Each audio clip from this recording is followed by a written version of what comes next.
Le coup de gueule d'Éric Zemmour, 47 ans, père de 3 enfants.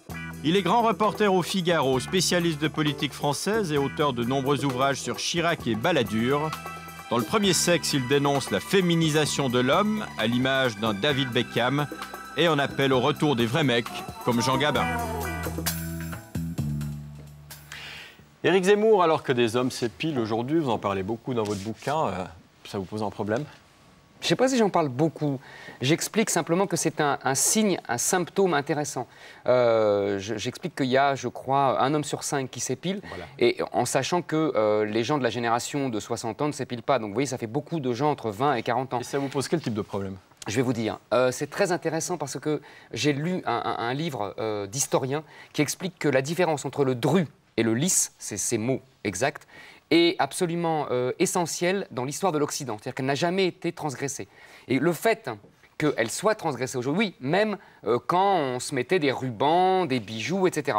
Ça, c'était une limite qu'on ne transgressait pas. Donc ça, c'est nouveau. Et ça, c'est très nouveau. Et je le prends comme un symptôme. Évidemment, ce n'est pas essentiel. S'il n'y avait que ça ne me dérangerait pas. Mais quand je vois, par exemple, qu'on demande aux hommes en France si la technologie le permettait, s'ils voudraient être enceints, et donc attendre un enfant, que 40% répondent oui, je me dis que le symptôme est intéressant. Vous trouvez que c'est inquiétant ou que c'est plutôt une bonne nouvelle ? Je pense que, en fait, c'est une catastrophe. C'est-à-dire que je crois que c'est une catastrophe qui a des racines profondes en plus. C'est-à-dire que je pense que c'est une catastrophe pour les femmes d'abord. Parce que je crois qu'il y a une énorme souffrance derrière ça. Il y a une énorme souffrance féminine. C'est-à-dire que les femmes ne reconnaissent plus leurs hommes. Et au début, ça les a amusées, ça les a intéressées. Elles avaient une deuxième mère à la maison qui s'occupait des enfants comme elles. Elles avaient un sentiment de liberté. Et je pense qu'aujourd'hui, dans la jeune génération, il y a une énorme souffrance. Et je pense aussi que c'est terrible pour les hommes parce qu'ils sont aliénés. Ils n'ont plus leur discours. Ils ne savent plus exactement qui ils sont. Juste avant d'aller plus loin, pour mieux faire connaissance, vous, personnellement, vous vous considérez comme un homme viril, un vrai mec, ou aussi un peu féminisé ? Mais vous savez, je crois qu'on est tous... comment vous dire ça ? Moi, j'ai grandi dans les années 70 quand j'étais jeune, et je sais très bien, j'ai connu le discours de l'époque, il y a du féminin dans l'homme et du masculin dans la femme. Je sais très bien que les identités ne sont pas seulement naturelles, elles sont aussi culturelles, et que ça s'est construit. Mais ce que je veux dire, c'est que je ne vois pas pourquoi la construction d'une identité serait mal, sans mauvais jeu de mots. Je pense que les identités masculines et féminines, c'est aussi la civilisation. Elles se sont construites au fil du temps. Et je pense que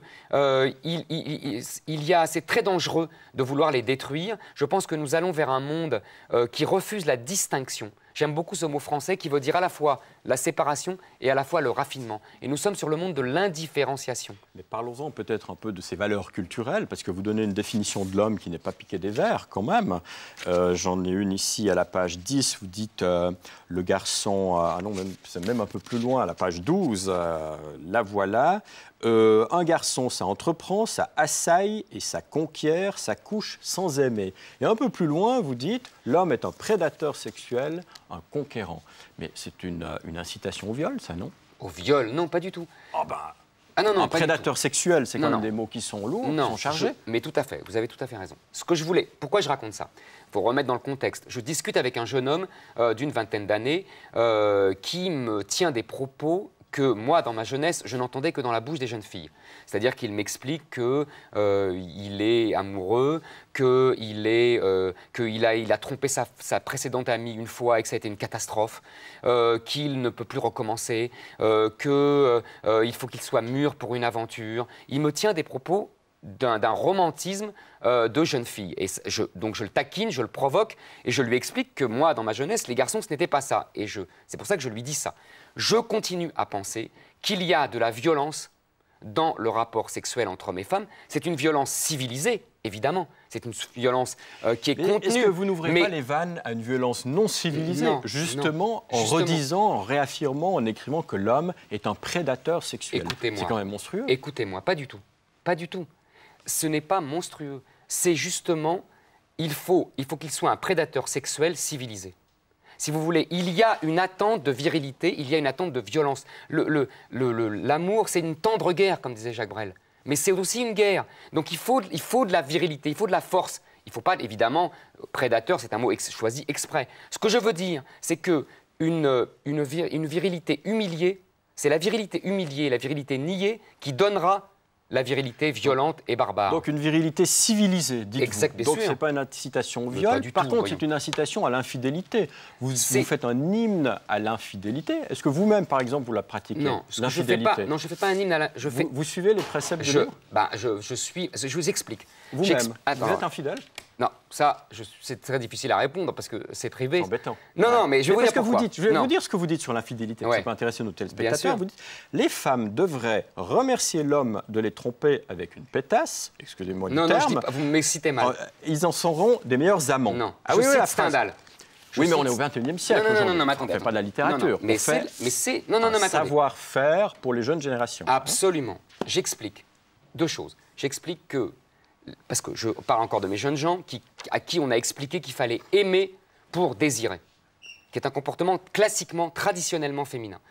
Et ces jeunes gens-là, je cite... Vous dites le contraire. Mais justement, j'explique que dans la psychologie masculine, si un homme aime, il a beaucoup de mal à désirer. En clair, il a beaucoup de mal à bander.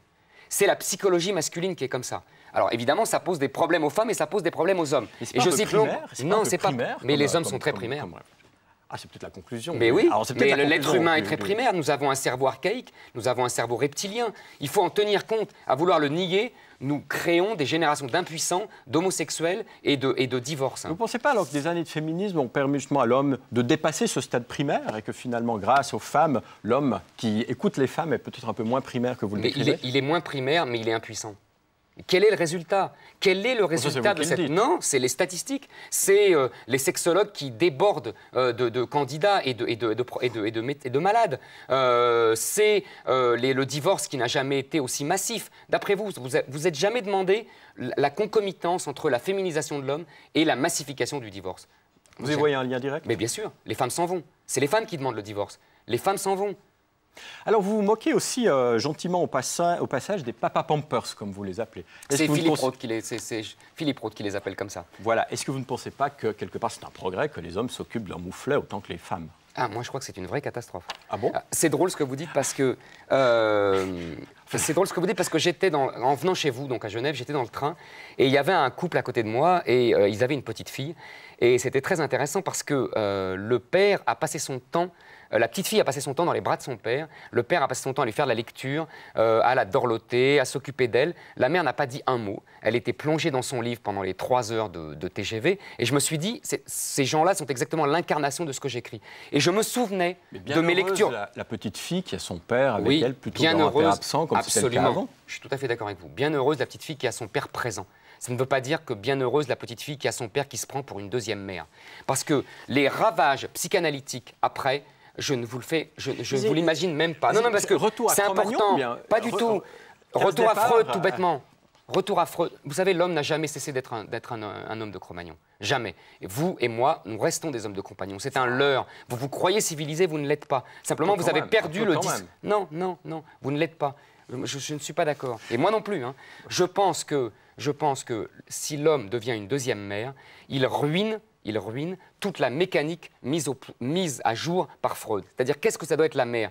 Freud l'explique magnifiquement. La mère, c'est l'amour inconditionnel puisqu'elle le porte. Ce n'est pas le père qui le porte dans son ventre. Qu'est-ce qu'il est, le père? Il est l'interdit, il est la loi, il est la sortie justement vers le monde. Si on change ça, mais c'est pour ça que je vous dis que c'est une catastrophe. Donc retour vers les schémas classiques, disons, absolument. Conservateurs. Non, réactionnaire, pas conservateur. Le conservatisme aujourd'hui, c'est le féminisme. C'est lui qui a le pouvoir. Carrément réactionnaire. Mais réactionnaire parce qu'on réagit. Parce qu'on réagit, on revient au passé. Oui. Bon, je crois qu'on vous a bien compris sur la sexualité. On va parler de la France quand même un petit moment, puisqu'on va profiter de votre présence. Vous êtes donc grand reporter au Figaro, vous connaissez bien la vie politique française. D'après vous, parmi les personnalités en vue aujourd'hui en France, quel est le plus viril? Au sens où vous l'entendez. Chirac. C'est le mâle dominant. C'est lui qui a détruit tous les autres. Et on a le sentiment en vous lisant que Ségolène Royal, pas mal viril aussi. Non, Ségolène Royal, elle a un port phallique, je dirais. Elle a une allure très virile. Et elle en joue.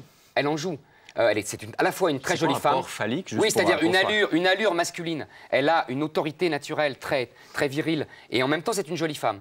C'est un composite très intéressant. Et son compagnon est aussi très intéressant. Je raconte une anecdote. Après une campagne électorale... François Hollande. Après une campagne électorale victorieuse, on lui dit qu'est-ce qu'il ressent. Et il dit je suis comme une femme après un accouchement, j'ai le baby blues.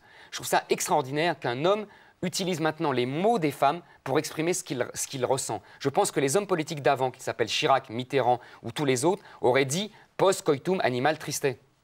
Et de Villepin qui s'entête dans la crise du CPE, est-ce que ça, c'est pas un comportement typiquement masculin? Typiquement masculin. Ah, mais c'est pas une réussite. Ah, mais je dis pas que... Mais je ne suis pas là pour dire que l'homme est merveilleux et que la femme, c'est mal. Je dis simplement, il y a des comportements, il y a des traditions, il y a des références et tout. Il y a le bien et le mal, j'ai pas un jugement moral. Mais effectivement, là, il essaye d'imposer un comportement le plus viril, le plus héroïque possible. Pour être un peu politique et un peu moins psychanalytique, à qui profite la crise en France actuellement sur le CPE? Plutôt à Sarkozy ou plutôt à la gauche? Je ne pense pas du tout à Sarkozy. Parce que, si vous voulez, sa fameuse rupture, c'est ça. C'est l'abandon du Code du travail. Et là, on voit que... l'abandon du Code du travail français, évidemment. Et là, on voit que dès qu'on passe aux choses sérieuses, pour un CPE en plus qui ne va pas forcément créer beaucoup d'emplois, il y a tout le monde dans la rue. Et les adultes qui soutiennent les enfants. Donc ça favoriserait plutôt la gauche. Donc ça favorise plutôt la gauche, mais si vous voulez, les gens ne sont pas dupes. Ils se souviennent de la gauche, que la gauche a privatisé. Par exemple, Jospin a privatisé davantage que Juppé et Balladur. Ok, Éric Zemmour, merci en tout cas d'être venu sur notre plateau pour nous donner ces explications qui, j'imagine, vont faire réagir un certain nombre de téléspectateurs. Et je vous souhaite une très bonne soirée. Merci.